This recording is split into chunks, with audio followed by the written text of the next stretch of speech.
Welcome to MRA TV. This is Pokopoko News. I'm Daphine Nabatanzi. Let's first check out for the news headlines and we shall be right back.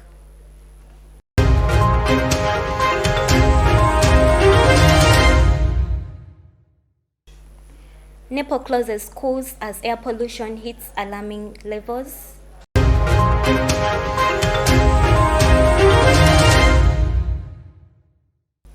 Nick sues company over Satan shoes.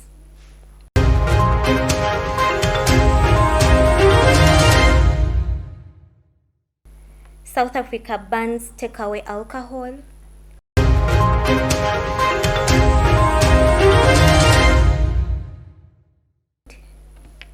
Rescuing of civilians in Palma, Mozambique.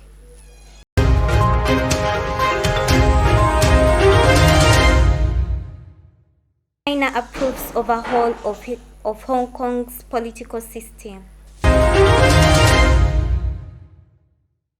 Nepal has ordered schools to close for 4 days after air pollution raised to hazardous levels, forcing students to stay at home across the country. Nabuye Peace reports. Nepal closes schools as air pollution hits alarming levels. Nepal has ordered schools to close for 4 days after air pollution climbed to hazardous levels, forcing millions of students to stay home across the country. Nepal lies between Himalayas, between China and India, the two world's biggest polluters, and it has 30 million people. Air pollution is a chronic problem in the rapidly growing capital city of Kathmandu, and it gives the government a headache since it's struggling to contain coronavirus.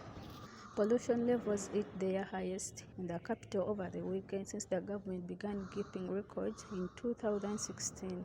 The closure of schools affected about 8 million students. Air quality in the capital has deteriorated recently, but average pollution readings were not visible, and this was because of the dust from construction works, exhaust from old, poorly maintained vehicles, and smoke from coal-burning bricks, and this raises the risk of cancer, stroke, and high blood pressure, according to the scientists. Arjun Khadka, who is 65 and owns a grocery store in Kathmandu, said he experiences itching and burning sensations in the eyes and nose, which is a result of pollution. He adds on that he doesn't remember this level of pollution in Kathmandu in the past years. The Ministry of Health says that people must stay safe indoors and not to come out except for emergencies only. The air pollution also disrupted flights because there was poor visibility. China has approved a sweeping and controversial overhaul to Hong Kong's political system that will cut the number of directly elected seats in the parliament. Nasanga Shurat reports. China has approved a sweeping and controversial overhaul to Hong Kong's political system that will cut the number of directly elected seats in the territory's mini-parliament to create a vetting committee to approve candidates for office. The Standing Committee of the National People's Congress, which is the decision-making body of the mainland's rubber stamp parliament, approved the changes. Hong Kong media reported on Tuesday, citing comments from Tam Yu Chang, the committee's only representative from the territory. The 167 members of the committee gave themselves a huge round of applause after the voting. China announced the proposals at the National People's Congress meeting in March, arguing that the changes were necessary to improve the electoral system and ensure that only patriots are able to govern Hong Kong. Under the changes, district councillors will no longer be part of the committee, and previously half of the members of the committee were directly elected by the public. Nick is suing Brooklyn art collective MSHF over a controversial pair of Satan shoes that contain drop of real human blood in the soles. Nakavuma Angela reports. Nick sues company over Satan shoes. Nick is suing Brooklyn art collective MSCHF over a controversial pair of Satan shoes that contain a drop of real human blood in the soles.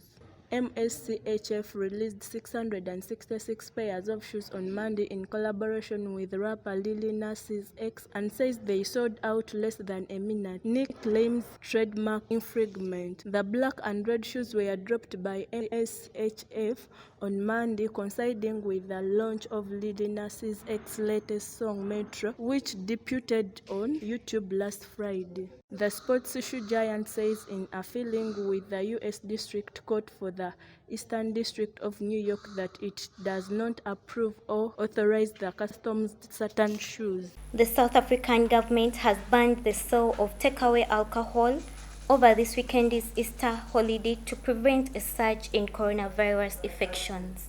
Nandaula Rorin reports. The South African government has banned the sale of alcohol over this weekend's Easter holiday to prevent a surge in coronavirus infections. President Cyril Ramaphosa said alcohol had a role in encouraging negligent behavior. Bars and restaurants may still serve drinks. Religious gatherings have also been restricted to 50% capacity if indoors. Coronavirus transmission is relatively low in South Africa after a second wave peaked in January. The efforts continue to rescue civilians in Palma, Mozambique after an attack by rebel fighters despite the tense situation. Nasanga Shirat has the details. Efforts to evaluate those trapped after an attack by rebel fighters in Palma, Mozambique continue despite the tense situation. Rebel fighters attacked the city of Palma in the province of Cabo Delgado near the border with Tanzania on Tuesday, killing dozens and injuring dozens more, plus several people are still missing. The bodies lay on the streets of the coastal town, a situation still chaotic after the rebel attack. Lionel Deck said they saved 120 people who had fled and hid in camps, and again his group also managed to escort many people who could not board their helicopters to places of safety. Omar Saranga, spokesman for the Mozambique Defense and Security Forces, confirmed in a statement on Monday that dozens of people, including residents and foreigners, had been killed. Among the victims, 7 people were ambushed during an operation to evacuate them from a hotel where they had taken refuge in order to escape the attack. South Africa's ambassador to Mozambique said his country was in talks with the Southern African Development Community, a regional bloc of 15 countries, to seek solutions to end violence in Mozambique. He said many South Africans who worked in Palma have now been transferred to Pemba, a nearby town, and some have been moved to Tanzania.